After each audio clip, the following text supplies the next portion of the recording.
我哋这台北真侪相款嘛办闹热的活动。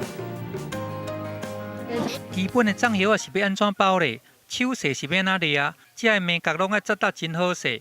第一摆包粽果然是客客，安尼骹手真笨强。甲糯米、山肉、香菇这配料，拢甲放入去粽叶仔内底。这动作看着敢若真简单，不过伊是真有学问呢。一块肉，就这样就好了，把它错开，你不要重叠，不好看，而且不好吃。帮我调整啊，不然的话可能包一包，可能那个料都会还是米啊，或料可能都会掉下来。有30-40年包粽经验的老师来现场教学，大人囡仔做伙来学，因为搁过几工啊，就是5日节。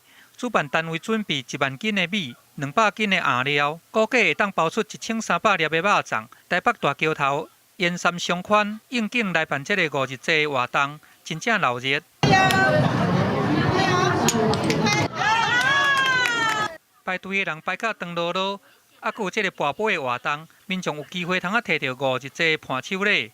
亲像这个查某囡仔真虔诚，果然连续跋到3个香杯，来甲礼物摕转去。1、2、3，也是讲甲肉粽甲变做这个沙包、9公鸡、新社手这的酸面，囡仔烧正来挑战，看到有够古锥的。台北地方相款办活动，大人囡仔拢算甲足欢喜的，提前来庆祝5日节。记者综合报道。